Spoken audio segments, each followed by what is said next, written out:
Bonjour à toutes. Alors, conseils, astuces pour bien vous entraîner pendant ce semi-confinement, la fréquence cardiaque. Au club, nous avons un joli tableau, mais pas beaucoup de monde s'en sert. C'est une donnée essentielle si nous voulons bien nous entraîner. Qu'est-ce que la fréquence cardiaque? La fréquence cardiaque, c'est en fait le nombre de battements de votre cœur pendant une minute. Pourquoi elle est importante? Elle est surtout importante si vous voulez perdre du poids, parce que votre corps, il va puiser son énergie dans les graisses, mais seulement à un certain niveau de battement du corps.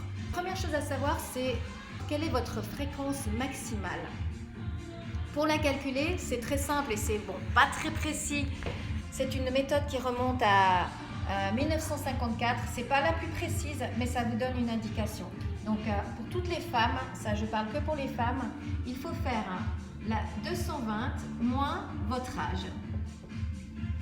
Alors par exemple, si j'ai 50 ans, je fais 220 moins 50, combien ça fait? 176. Donc ça veut dire que si votre fréquence cardiaque est de 176, ça c'est votre battement maximal qu'il ne faudrait pas dépasser, puisqu'après vous risquez de manquer d'oxygène. La bonne nouvelle, c'est qu'il existe une fréquence cardiaque optimale qu'il faudrait avoir, idéale, pour pouvoir perdre du poids. Et ça va être votre fréquence maximale que vous avez calculée. Bien sûr, si vous voulez calculer encore mieux, il faudrait aller faire un test VMA ou il faut aller dans un institut. Mais pour avoir une idée générale, déjà pour bien commencer, vous pouvez calculer votre fréquence cardiaque maximale et puis ensuite, vous allez aller, pour être dans le vert, dans le panneau, à 70%. On vous dit que si vous allez aller à 70% de cette fréquence cardiaque, allez, 176 fois 70%, combien ça fait? Allez, 123.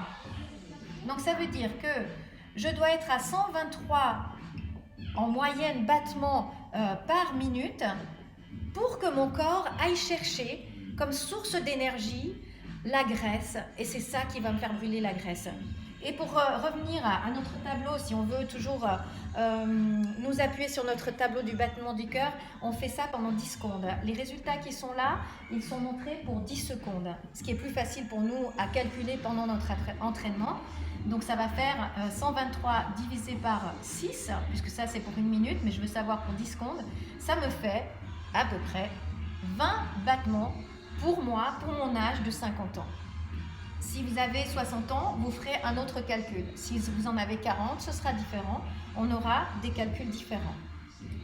Donc je sais que si je veux faire un entraînement optimal, et pourquoi s'en priver, sachant cette donnée, je vais avoir une fréquence cardiaque d'à peu près 20. Donc quand je vais faire mon entraînement, je m'entraîne et ensuite je me mets au repos et je prends pendant 10 secondes mon pouls. Et là, si j'arrive à 20, c'est parfait, je continue dans la même intensité. Si je n'arrive pas à 20, je vais augmenter cette intensité. Alors, calculez votre fréquence cardiaque, regardez le tableau.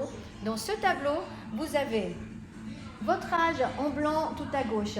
Si je prends quelqu'un qui a 60 ans, si vous voulez avoir perdre du poids, vous allez avoir un entraînement où votre battement du cœur devrait être de 19 pendant 10 secondes.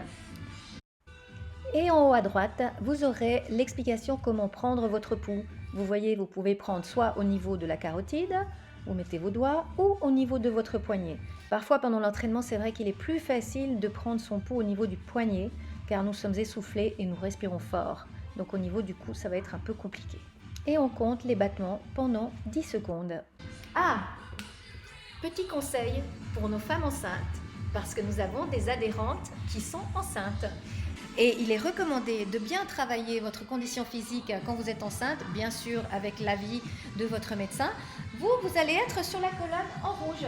Vous prenez votre âge et vous regardez par rapport à la colonne en rouge, donc à 50% de votre effort pour vous permettre de faire un super entraînement, mais pour ménager vous et le bébé. Bon entraînement à toutes.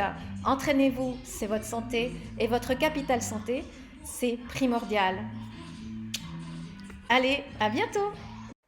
Pour mesdames les mathématiciennes, une erreur de calcul s'est glissée dans cette vidéo.